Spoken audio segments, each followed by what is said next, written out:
Hello, students. Guess what?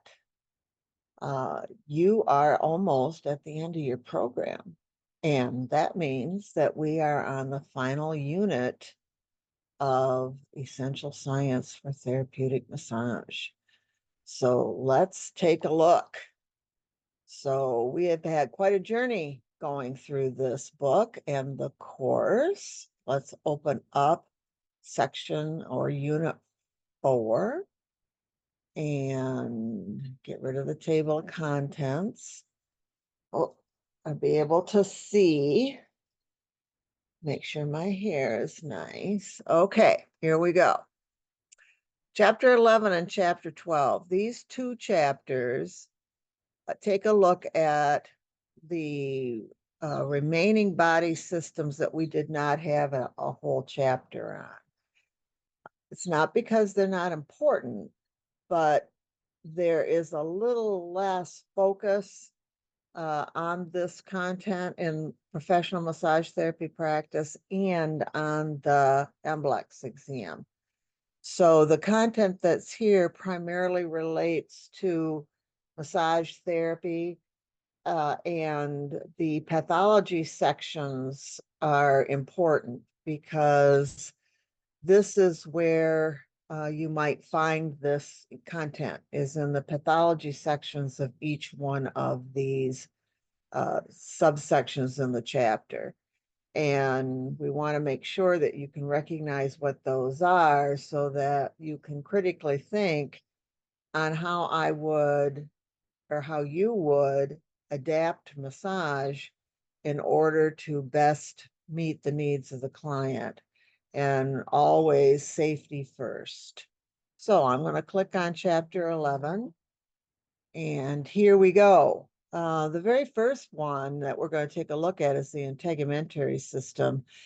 We talked about this earlier in terms of tissues, and then in the nervous system as well. So we're going to look at the physiology of touch and the structure of the integument, and then pathological conditions of the integumentary system, and then section summary, and all the rest will follow that plan. All right, let's go. So here are the chapter objectives. And here are the key terms that you need to be able to recognize and use.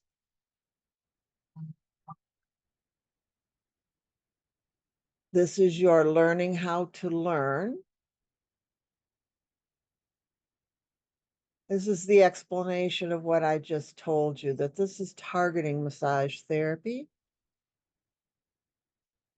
And it also may lead you a little bit to the idea of specialization and how you might want to learn more about a target population. So, integumentary system. Here are the 3 chapter objectives. Here are the section content that we're going to cover. We all know that touch is essential for science, Touch is essential for quality of life and well-being. It's essential for life. It's a communication process. So that's what we do. A big part of what we do as massage therapists is we touch, and structured, safe touch has tremendous therapeutic value. So here is the basic structure of the integumentary system, the skin. And we have already taken a look at some of these receptors that you see in here. You may get a question about the layers of the skin. It is more likely going to be epidermis and dermis and subcutaneous layer. the functions of the skin are really important. It's our separation between the internal world and the external world. It's like the fish bowl or the glass container of an aquarium. It allows us to live inside in our wet, kind of squishy environment, but the skin, along with the superficial fascia, gives us our form. Um, so it's kind of an interesting structure in terms of how we're put together. And it's very protective. It keeps the outside world and pathogens and all that kind of stuff from getting inside us. Now, we do have orifices where the external world can get in, the mouth and the nose, etc. Those are lined with a mucous membrane that becomes protective. So here's more detail on the skin, and the skin is organized. It's like the skin superficial fascia unit. It's almost like putting on a full body wetsuit. And it's got these various lines in it that help you or help your body form. It creates the structure. It helps create what we look like. So these cleavage lines are important because if you're going to, a surgeon, for example, would want to cut or make their incision as much as possible along these lines, because then the skin would naturally come back together and it would leave less of a scar when it was sutured. When there's a traumatic injury that breaks the skin, that is not necessarily the case, and the scar that forms might not be as unified. It might be more jagged. It might gap a little bit. It might be wider. The interstitium is something that has always been there, obviously, but it is come to the forefront in the last 5 years, because they were able to, they see it, they identified it by accident. They were looking for something in the gallbladder, I think, I don't remember. And they realized that there was this space made up by little collagen bundles packed around areas, part of the connective tissue continuum, that was built a little bit more like bubble wrap, and it was fluid filled, and but in these little pockets, and then these tubes, there's a tubular structure that goes through it, and fluid movement exchanges in through that. Kind of very interesting idea that we're still finding new things and understanding maybe even more how fluid movement and nutrient exchange and toxins are transferred to detoxification stations like the liver and the kidneys. So here's the mentoring tip, and it's talking about the discovery of this interstitium that's always been there. Appendages of the skin, hair, nails. You can actually get some assessment information by looking at the integrity of the hair and the nails. If when you're massaging the scalp, you're noticing that there's a lot of hair loss, that could be an indication that something might be going on with the person. Thyroid conditions might result in hair loss. For example, the nails, looking at the nails also can give you an idea of how the body is functioning within homeostasis. These, if they're lined or if they there's a lot of hangnails, or if it doesn't, you notice that there's not a healing happening quickly, that would then give you a clue that the adaptive capacity is strained. We also have our sweat, our glands, sebaceous glands secrete a protective moisturizer out onto the skin, an oily substance, it's sebum. Now, if this is excessive or it doesn't make it to the skin and then is washed away, if the pore clogs, this would be part of what is involved in acne. Sweat glands, there's two kinds of those too, pseudoodoriferous and eccrine.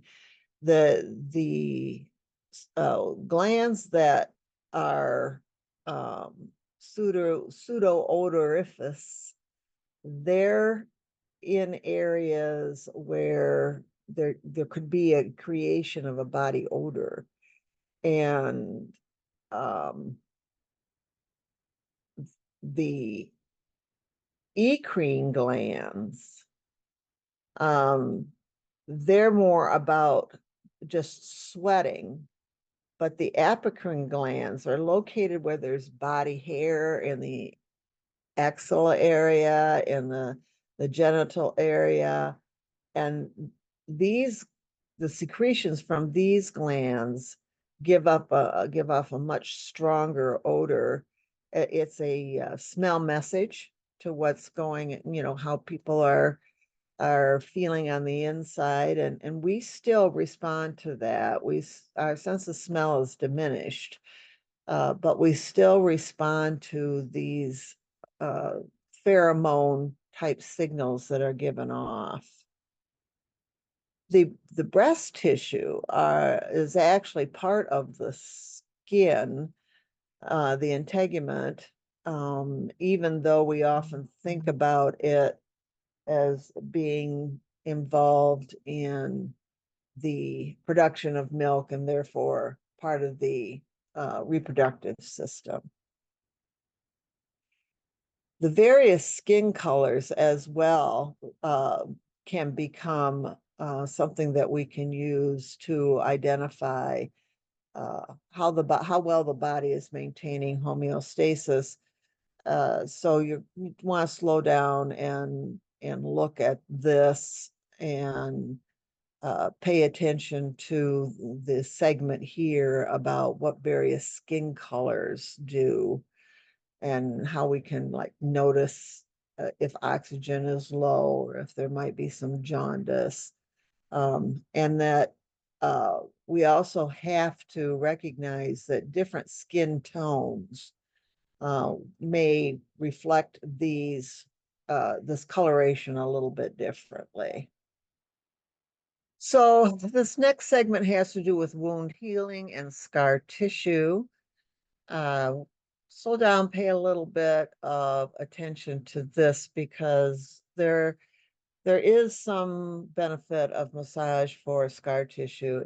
If massage is applied safely and appropriately in the subacute phase, you don't want to disturb the healing area, but if you start to glide the tissues around it and keep that area moving a little bit, sometimes you'll get a little bit more pliable scar. We can work with scars after they have fully healed. There is some reduction in itching. Sometimes scars will be itchy, and we can increase the pliability of the tissue around a scar and also increase mobility in the area. So there's some research that shows that the ongoing stimulation of that area is particularly stretching and movement at a cellular level keeps the connective tissue growth factor a little bit more active. So cyclic stretching is the scientific term for that. Okay, so here are the pathological conditions for the integumentary system. And when we are observing our safety and sanitation, we are supporting standard precautions, and it is important for you to keep up to date on what's going on with this at the Centers for Disease Control and Prevention. So here's some contagious conditions, which is something that we want to be aware of, that for us, as well as that we can contact contagious skin conditions from the client. So this would be an indication for potentially referral, or at least, at the very least, a local contraindication, and maybe a total avoidance, depending on the extent of it, until it is resolved. The condition is resolved in the client. Some conditions look, you can see them on the skin like psoriasis, but they're not contagious. They won't affect us. But we got to be careful that the skin integrity is there, so that there's no chance of introducing a pathogen or spreading an infection. So if the skin is broken, you need to stay a good distance away. I usually say at least a thumb's length's distance away from that area of a non-contagious condition. And if the skin is broken at all, then you would want to stay even further away.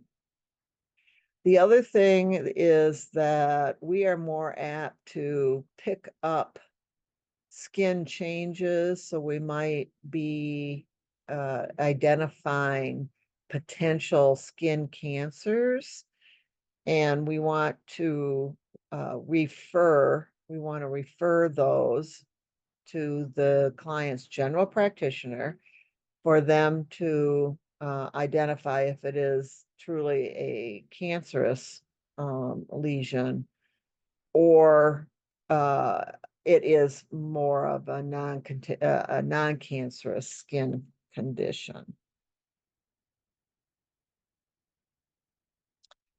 So bacterial infections, acne, boils, impetigo, cellulitis, these are all where the skin has opened up enough for a pathogen to get in, and then we get infection. Lots of times the skin tries to contain that in a pocket. That's kind of what a boil is.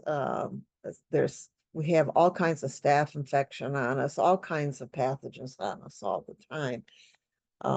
It's only when the skin breaks that this can become infectious. So there you go.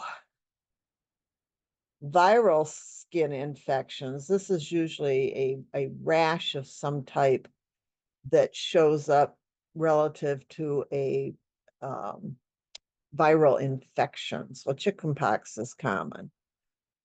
Herpes simplex is often seen as a blister, may be called a fever blister. There's type 1 and type 2.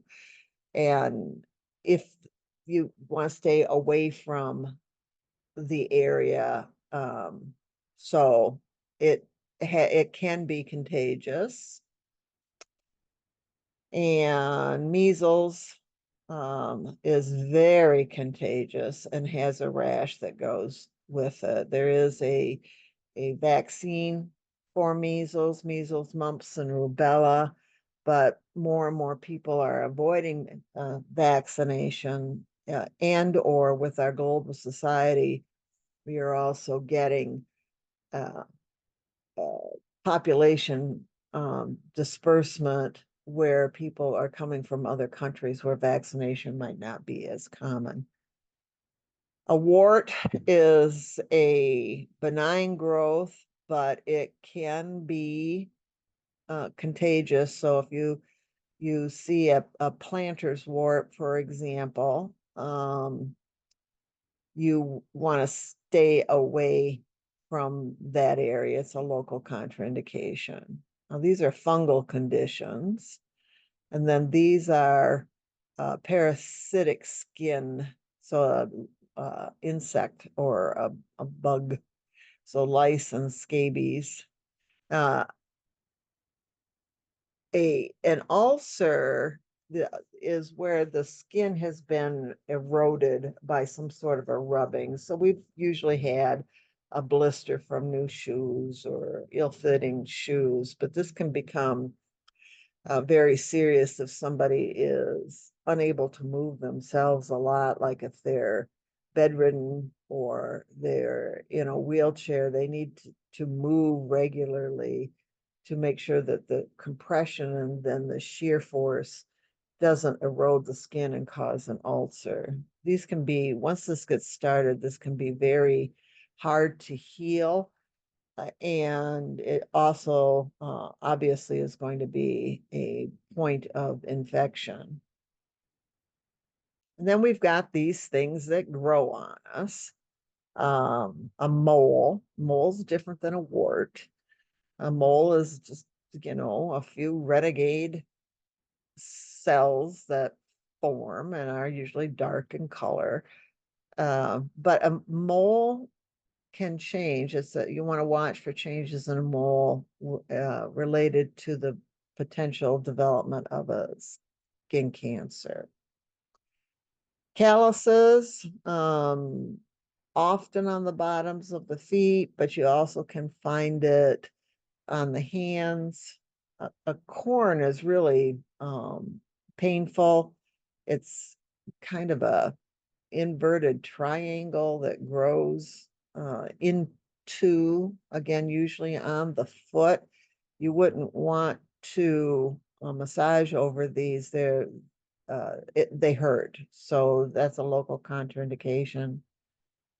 A lipoma is a lumpy, bumpy area. It usually moves quite readily, and it's a collection of fat cells and inside a capsule.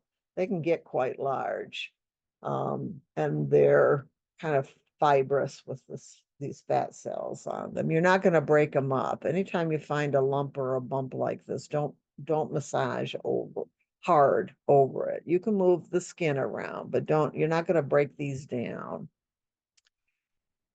A sebaceous cyst is where there's a pocket that forms, and then you get so that's the sac, and then you get a collection of normal substance, keratin, sebum, hair follicle cells, etc. But they also can grow quite large, and the sac can break down, and then it can also become a source of infection. We've got these little seborrheic keratoses. They look like little bumpy. They look a little bit like a wart, but they're not.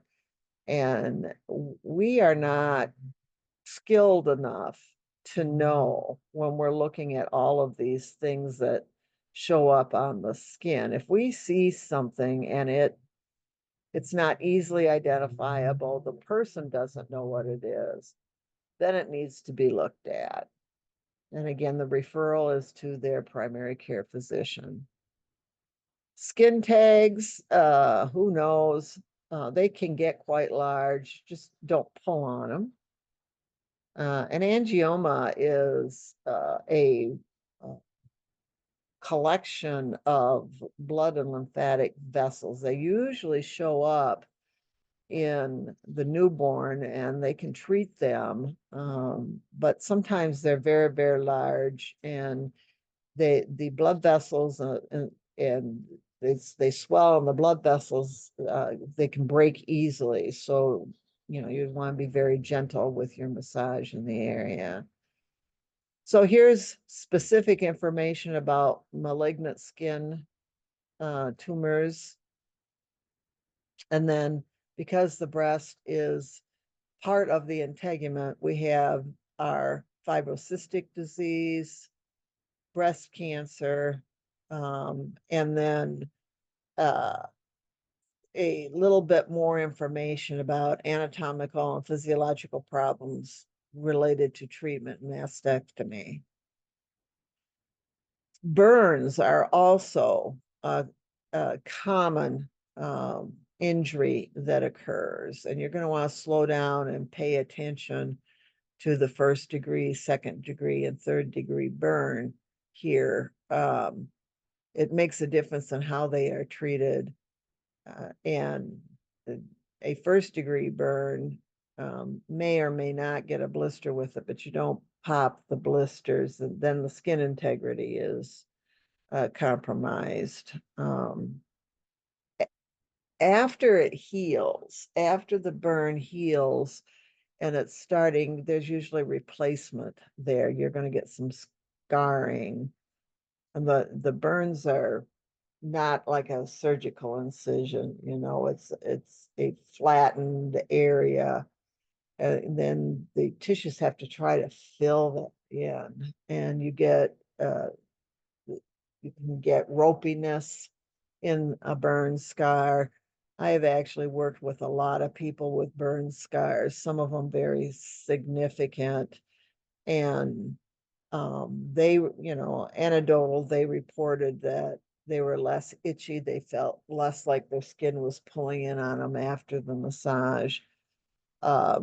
In 3rd degree burns, you start to get some real damage to the skin, the superficial connective tissue, and even down deeper into the tissues.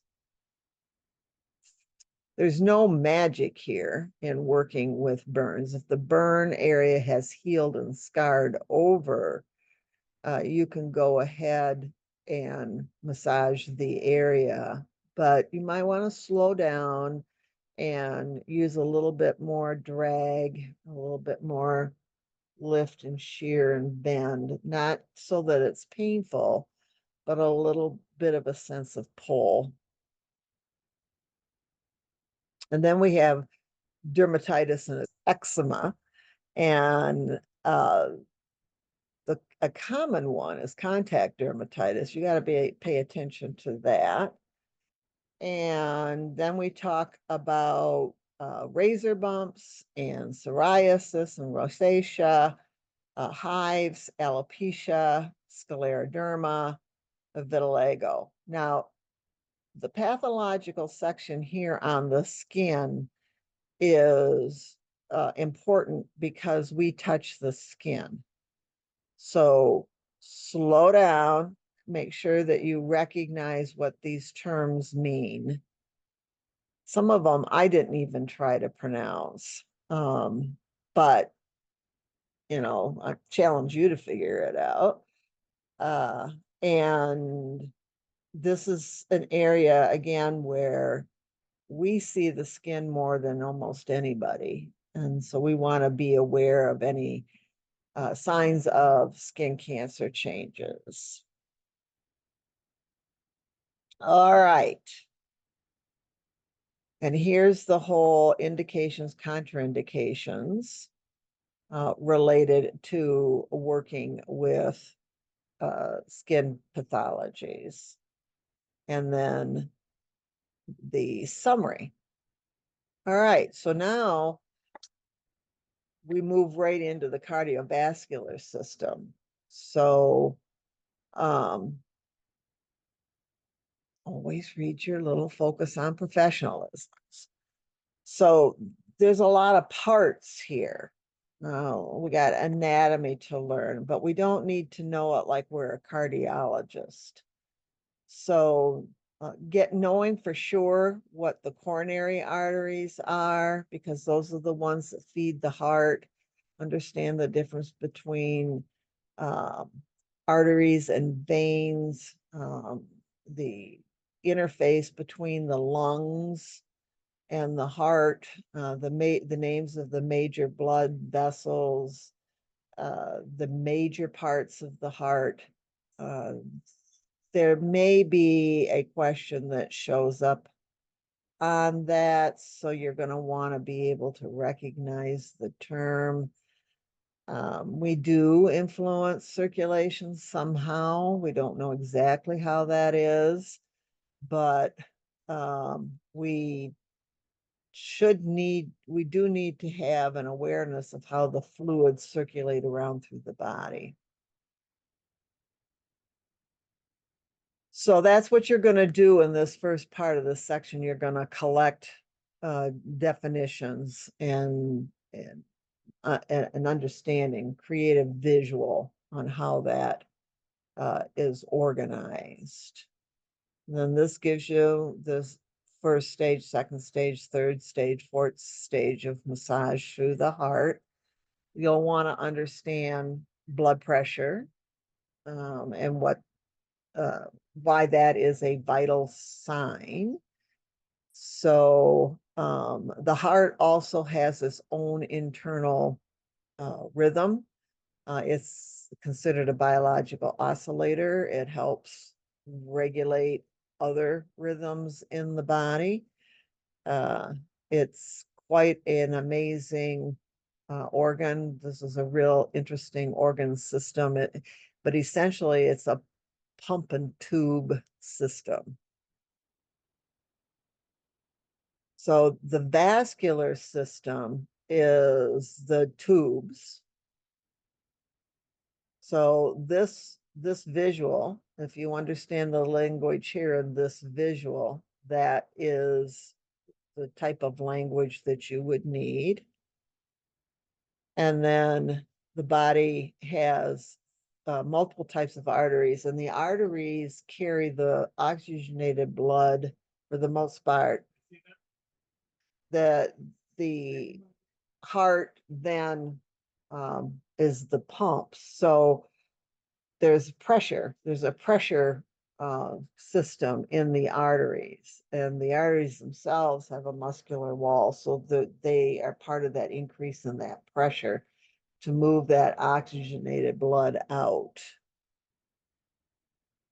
And then we can work with something called biological plausibility, and we can mimic normal. And so we can pretend that we're following a pathway and we're increasing the pressure in the artery by occluding it for just a little bit. And then the pressure builds, and then there's a little bit more oomph to the flow. We also can do assessment by monitoring the pulse points. You want to make sure they're even on both sides. If there's a significant difference and no logical reason for that, then you might that might be a referral to the physician for a more in-depth look at what might be going on. We also can change the volume of blood moving around in the body by either creating a little bit more of a sympathetic response, because that means the body is trying to rev up and run or fight. And so the heart rate increases, and then the volume of blood increases. Or we can help bring the blood pressure down through vasodilation that happens when somebody is in more of the parasympathetic state. So this gives you a little bit of an idea of the compression direction.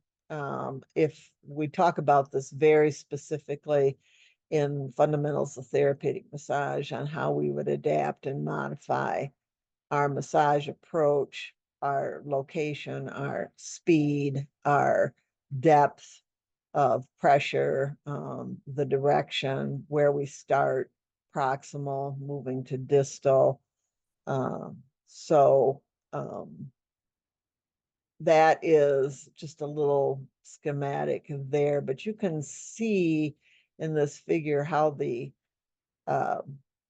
general distribution of the arteries are out from the heart out. And then this figure, which you can make larger, there we go, gives you the names of the main arteries. And interestingly, and in a helpful way, the arteries are named for either an organ, like the splenic, or a bone, like the ulna, or another area here, mesenteric. Brachial is medical term for arm. So there are some hints in the names here that help you know where those are. So the arteries come down, they start out really big, coming out of the aorta of the heart, and they get smaller and smaller and smaller, and disperse all the way out into the body. And finally, there's this meshwork of capillaries.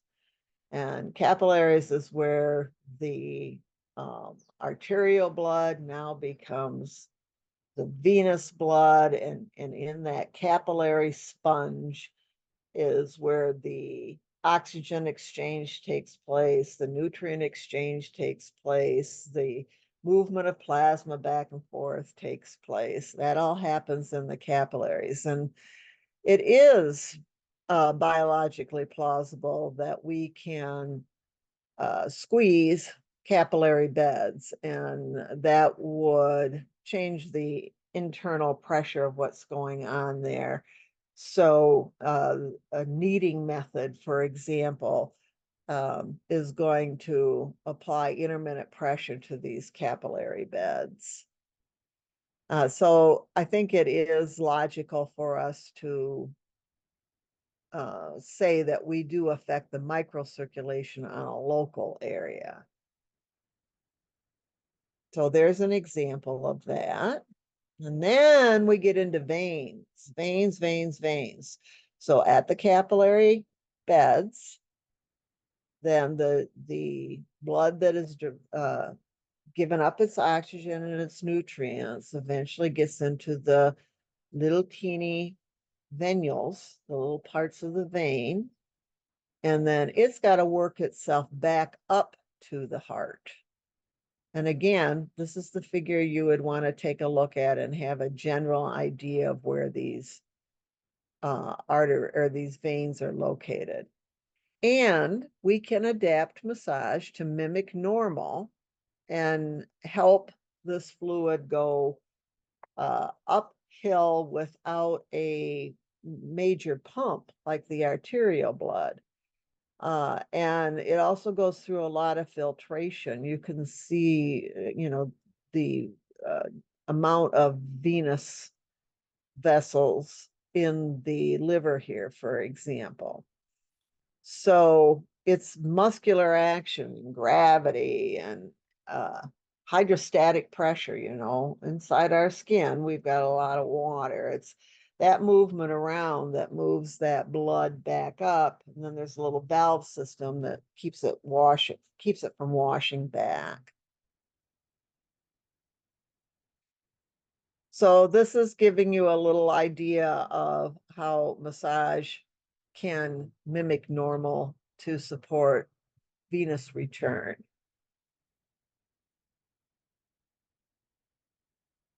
This talks about the venous pump mechanisms. And then a little bit more focus here on the pulses and blood pressure. All right. this box 11.1 talks about blood pressure more. It's the it interfaces strongly with the autonomic nervous system. And then from there, at that whole system, everything affects everything, comes into play. But blood pressure is a vital sign, and you can get an idea of what is going on with somebody by looking and seeing what's going on with the blood pressure. So if you're a little nervous, a little anxious, you've just aerobically exercised and so forth, it would be normal for your blood pressure to go up, but then it needs to be able to come back down. It's when it stays up that we've got problems. Hydrostatic pressure is the fluid pressure. We don't always consider this as much as we probably should.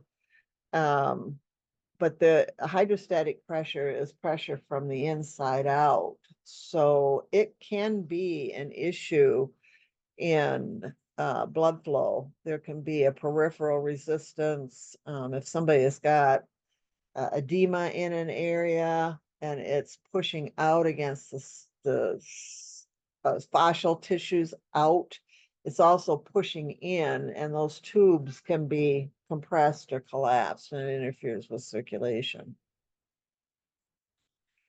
The blood also needs to it has some integrity to it. There is some viscosity to it, but it also has to flow. So, and there are various medications that are used to both deal with the thickness or thinness of the blood, as well as clotting behaviors that happen. So this is where in the brain stem, heart rate, blood pressure, and so forth is controlled. And then we get into some nomenclature, some terms. So this is just like the bones. It's a study just like the bones and the muscles through here.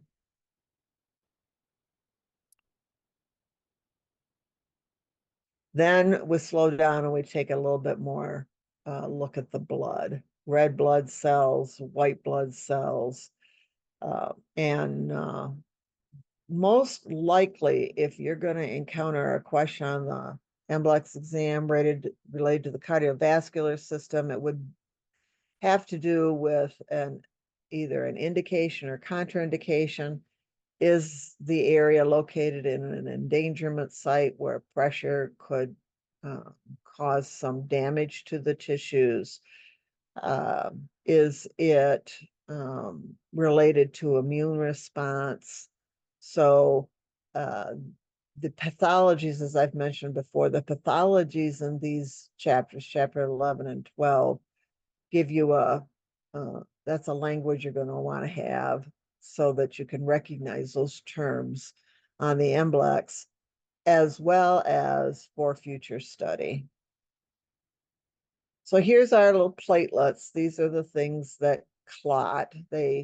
When there is a hole created in one of these tubes, then it's got to be plugged, and that's what platelets do.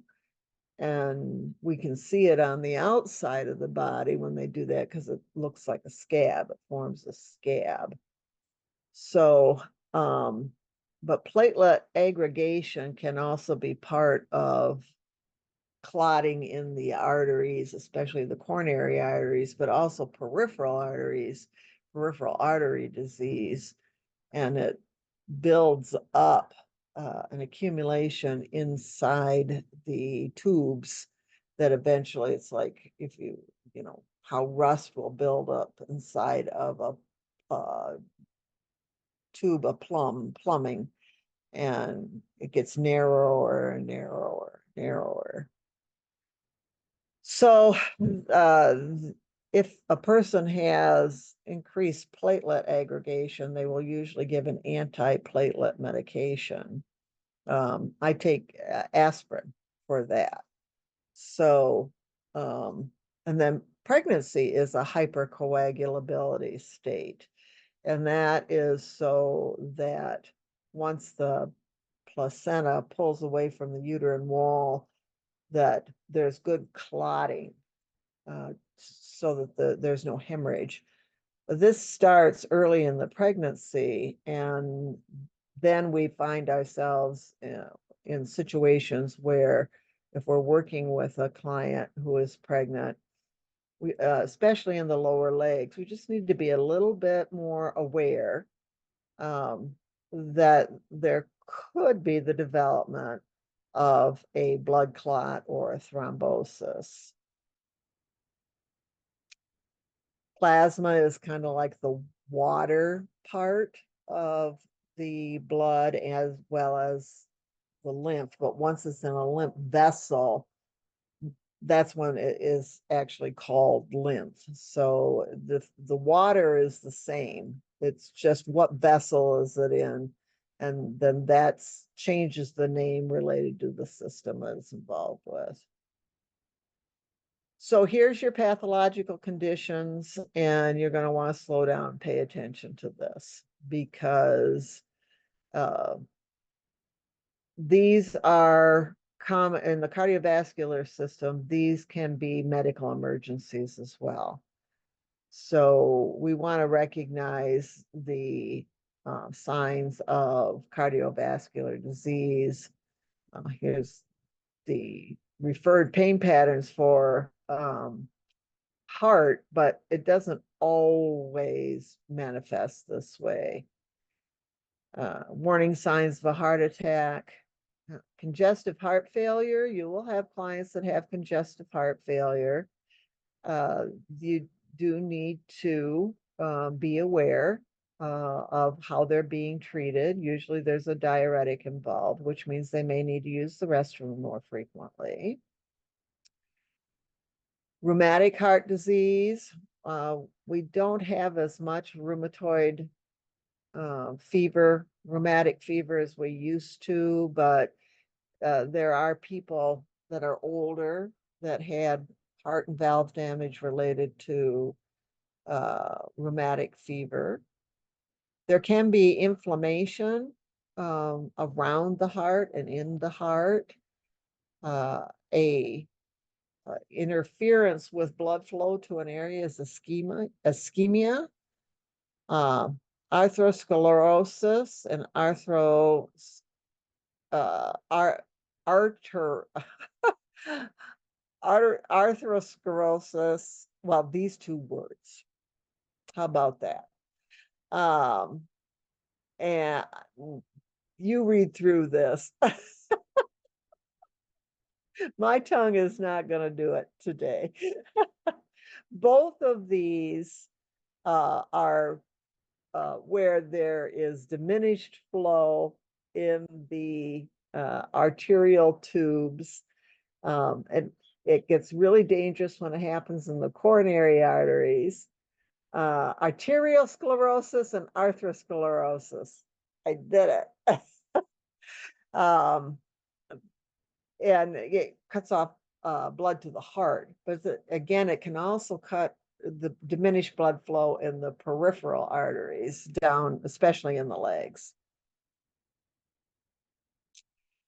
So this is a really helpful schematic to understand the progression of these types of conditions.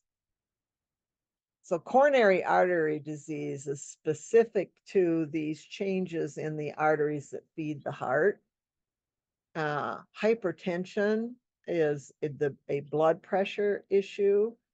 And if the pressure inside those vessels is too high, it can cause stroke at some point. It can lead to hypertensive heart disease where the heart becomes enlarged. It can exacerbate or increase an aneurysm, which is a ballooning in an artery. It's a silent sort of thing. You don't hardly know that you've got problems with blood pressure. You can have low blood pressure too, and that will make you feel a little lethargic and kind of tired. And one of the things we need to watch with blood pressure is massage therapy, the 50-minute-ish relaxation type approach can lower the blood pressure, and people are usually laying down. So then when they sit up or stand up, there is also a lowering of the blood pressure and they might be dizzy. Varicosities are where the valve system breaks down. Here's an aneurysm. Shock. Shock is where there's too much of a loss of body fluids. You can also have a septic shock, which is caused by bacterial infection. And then inflammatory process. Raynaud's is a spasm in the periphery, and often in relationship to cold.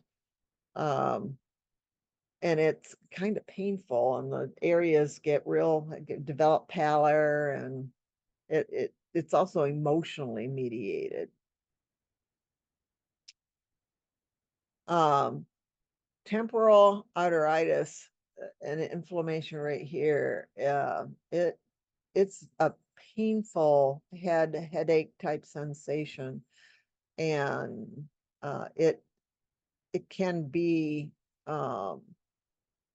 enough pressure in there, enough inflammation in there that it disturbs vision and it can even cause a stroke.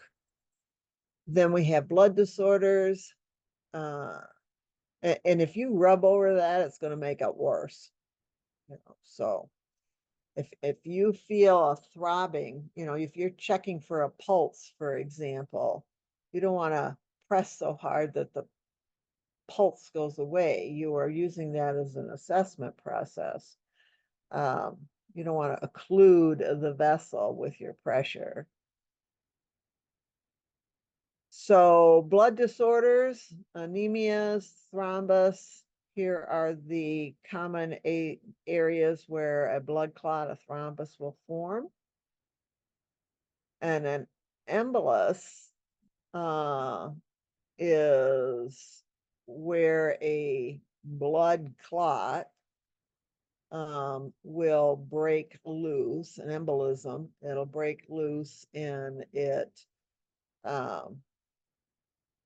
can travel to other parts of the body and then shut off circulation to that area. So here's your phlebitis, deep vein thrombosis, the blood clot, the hemorrhage. Hemorrhage is bleeding out, and you don't always see it. Sometimes it can be internal. Sickle cell is a very painful condition. Hemophilia is a blood clotting disorder. You can have too many red blood cells.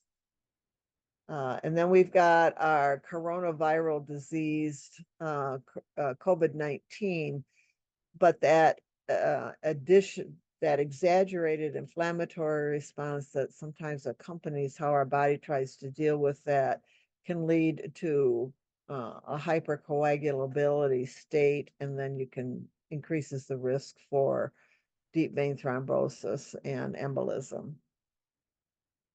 So here are your indications and contraindications, and then here's your section summary. Onward to the lymphatic system. Now, you're going to want to take breaks while you're studying through these. You sort of kind of got to see this as the integumentary system is a chapter, and the cardiovascular system is a chapter. You're not going to want to sit down and study all this in one day. This is a process here. A lot of language recognition.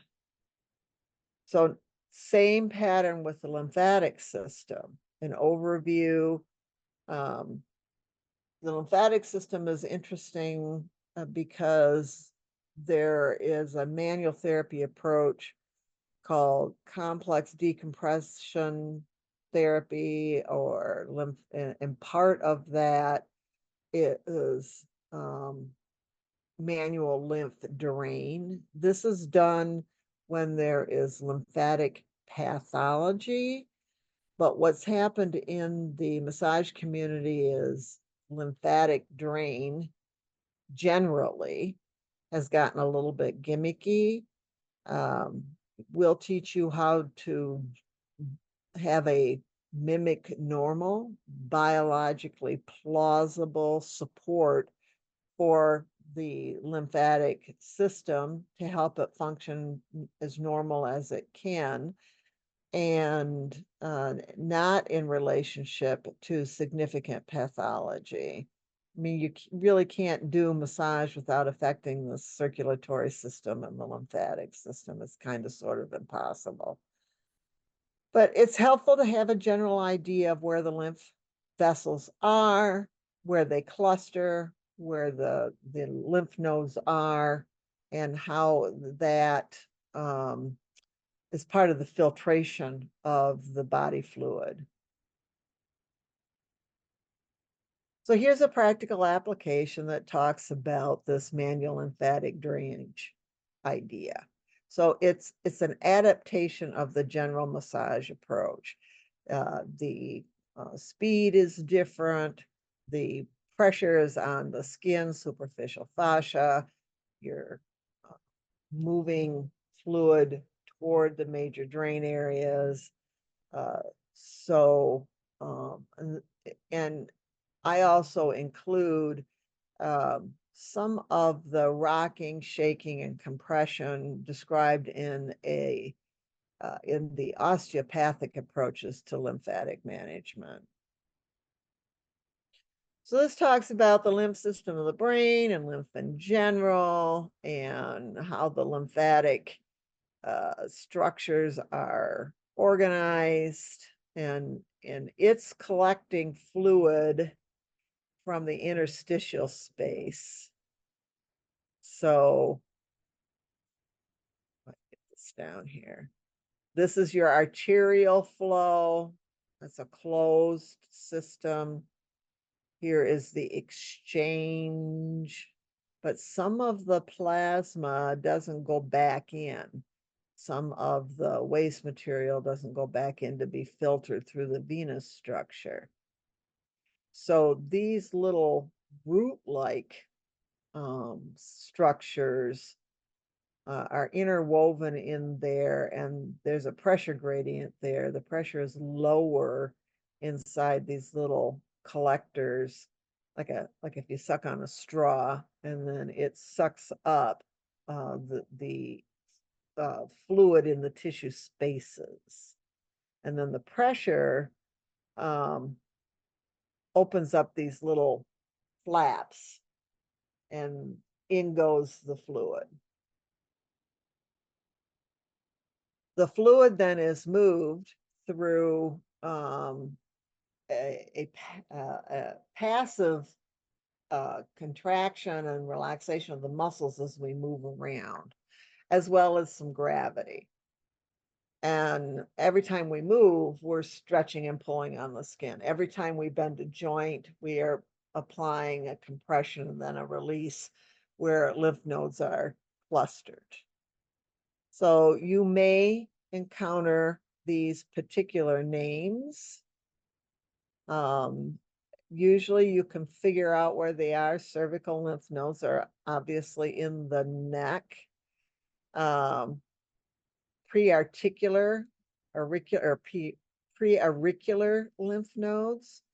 Auricular is about the ear. And then we have lymphatic tissues, and they perform multiple functions. The spleen also acts as a blood reservoir if a person is starting to hemorrhage. It's a very bloody organ, as is the liver. We've talked about the thymus before. Lymph nodules are little collections of lymphoid tissue, and they are kind of small, and they usually are found as some clusters, and they are part of this detoxification. You can think of the tonsils, for example, as a lymphatic nodule. And then here's the lymphatic pump content and how it works. And then this is um, a description about how you can modify massage to more likely affect the normal process of lymph movement. And of course, your pathological conditions. So we've got edema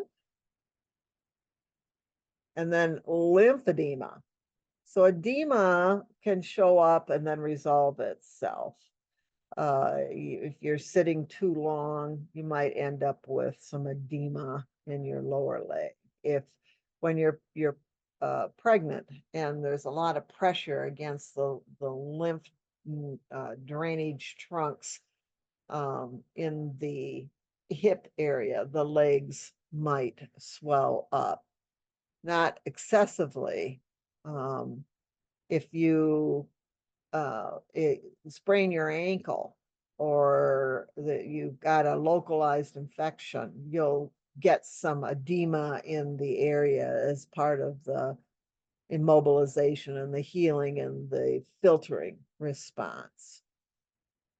Lymphedema is where there is a more serious pathological development.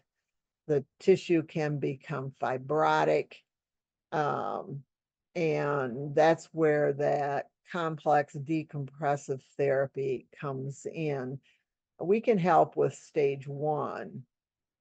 Stage 2 is pitting edema, where when you press, it leaves a little dent in there.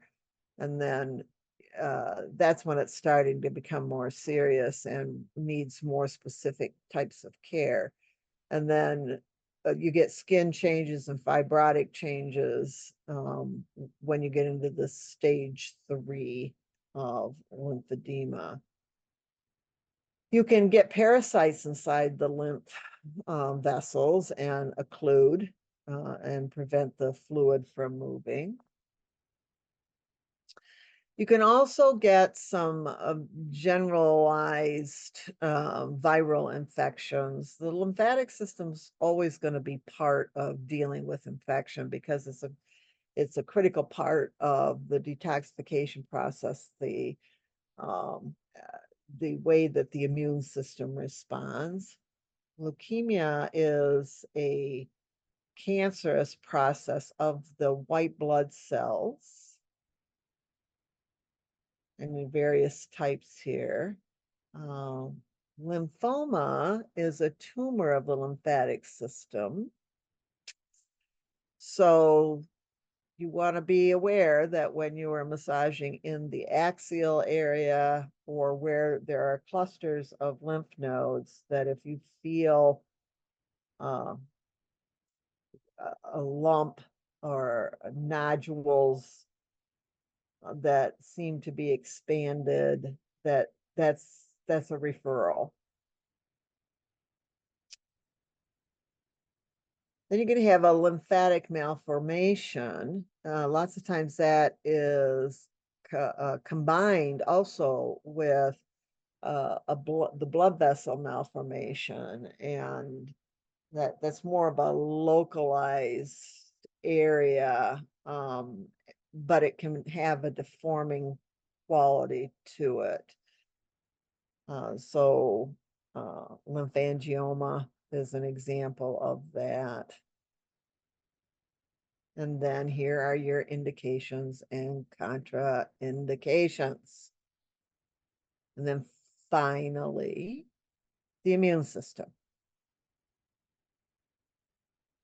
So this is our surveillance system. This is the what is always working and lurking to see if there's been a pathogenic invader of some type. And when it goes a little haywire, then you get too much immune system.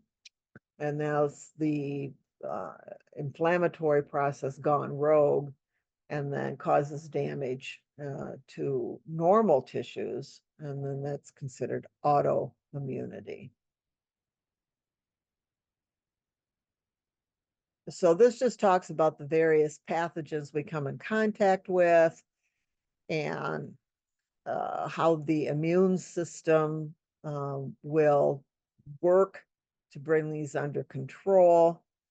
And infectious diseases in general have symptoms of fever, cellular kind of breakdown, and fatigue.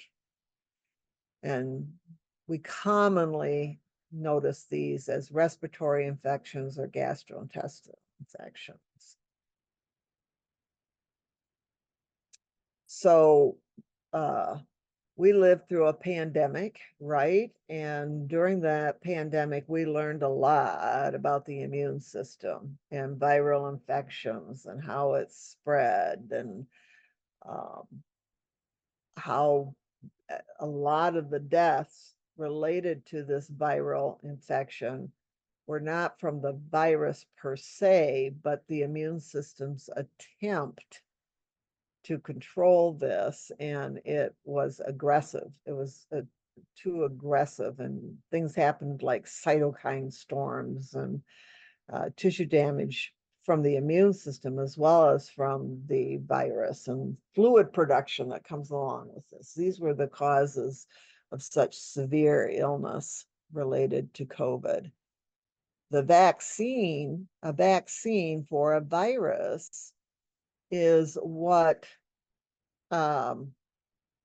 goes in, and it's not very strong, but it's enough to get the immune system's attention. And so the immune system goes over and takes a look at it and goes, now, this is not dangerous, really dangerous, but we need to get rid of this. We need to get rid of this before it's a problem. And it learns from the virus from the vaccination to recognize what that looks like. And so when it shows up again, it already knows what it is and it knows how to deal with it. So the nonspecific defenses that we have are our skin. We have secretions in our eyes and in our ears and in our mouth. The stomach is very acidic. The intestinal tract actually can be quite a little war in there of some viruses or some bacterials actually can go on the defense here and get rid of bacterial infection.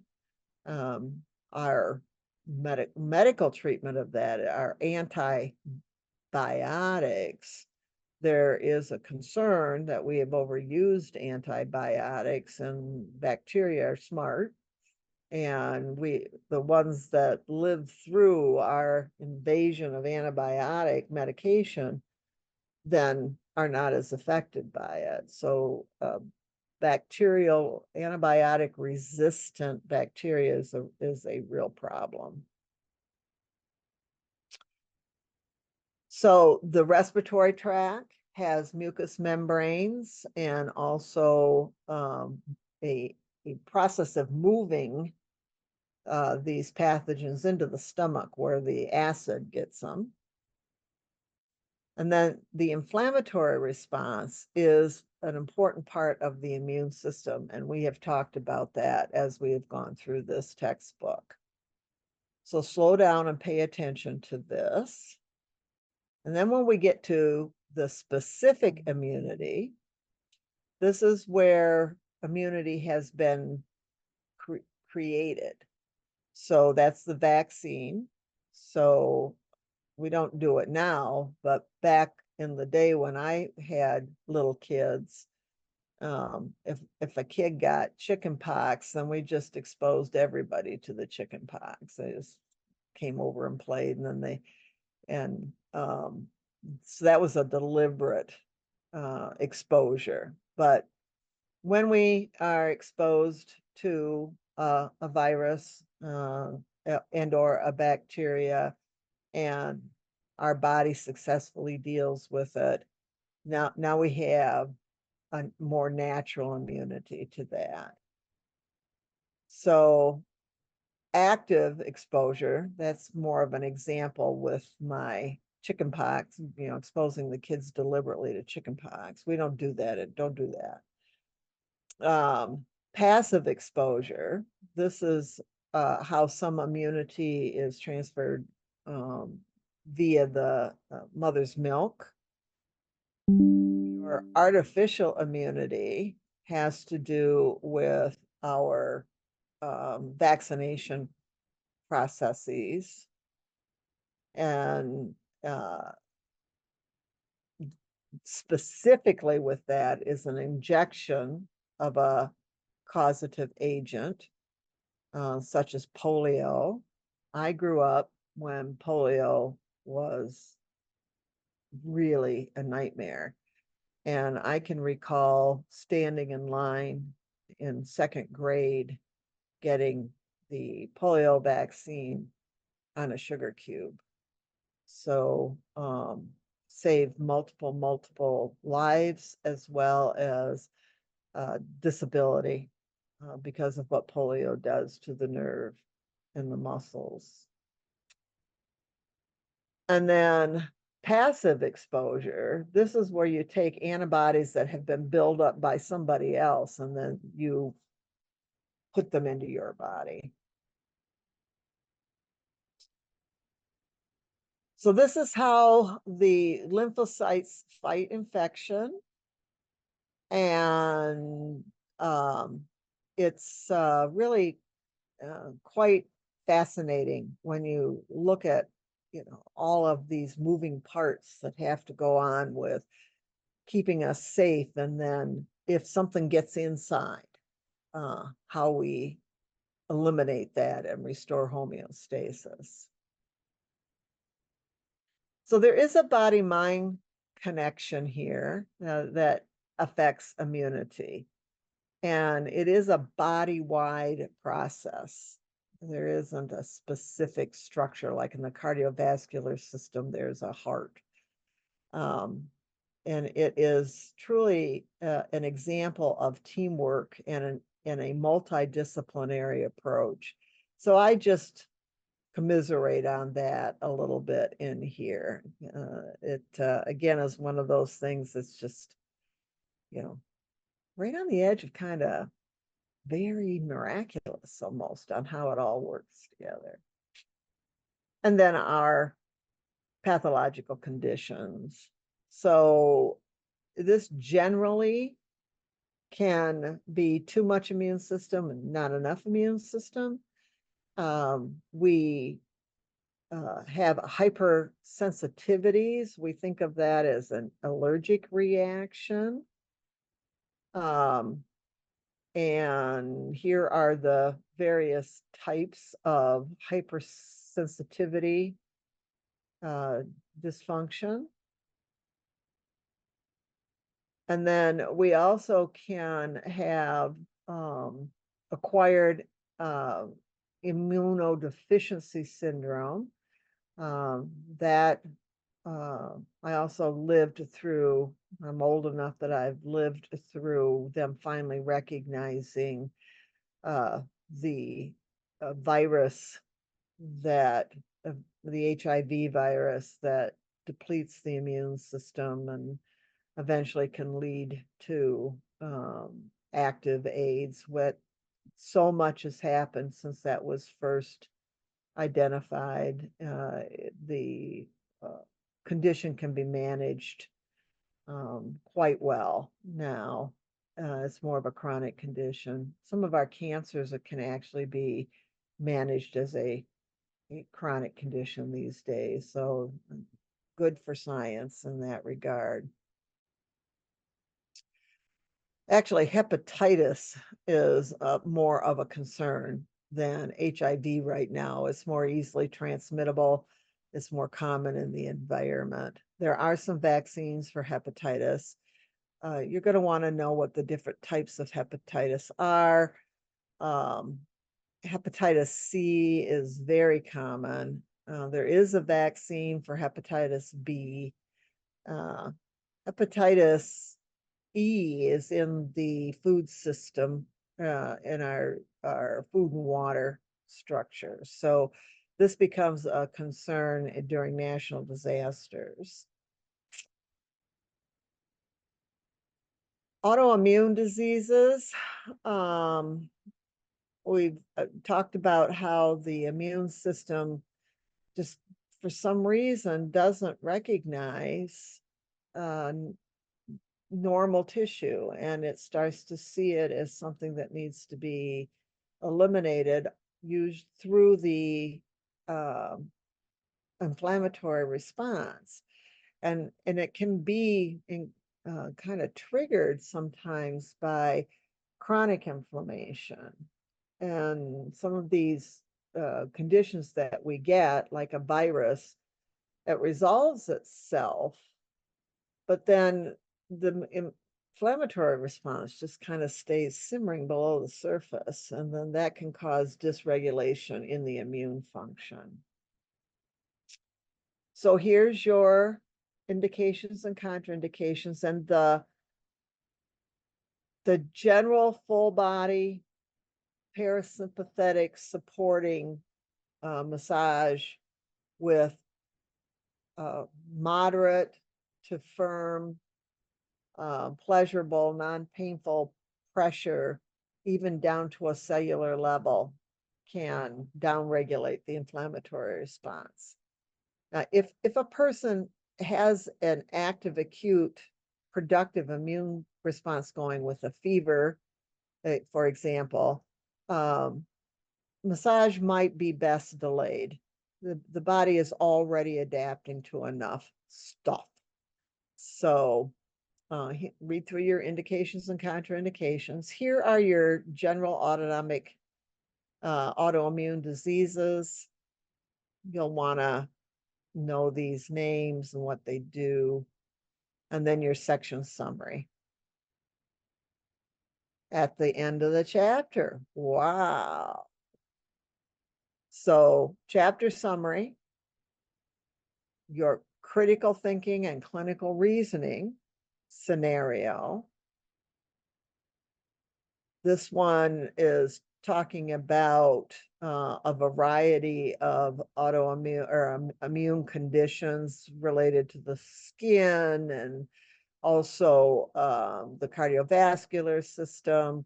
And it is wanting you to go look at Medline Plus and search these terms and go to the CDC, Center for Disease Control. And then there's a critical thinking activity here where it's asking you to choose a pathology from this chapter and develop a care plan using this template. So one of the pathologies that we've talked about that maybe you have it, or you might think that you want to have a specialization in that area, etc. And then see what you come up with how would you deal with this if you encountered it during massage? And then you want to justify your clinical reasoning model. This is a really important consolidation activity. And we've got our end of chapter questions. So there is also a, you've got your online module, your online course that goes with this and reinforces the information. And you're going to want to pay most attention to the general structure so that you know what a multiple choice question is asking in relationship to the NBLEX exam, and then the pathologies involved and how you would adapt so that you are functioning as safety first. You know, have a good idea about when to refer. You understand just basically what the treatments are. You know how to look up information to learn more. Now we'll have this same blast through the 4 systems in the last chapter, chapter 12. So, you know, don't go too fast through this chapter. If you're listening to me right now, you might want to go back up and go slower through each section. Almost done.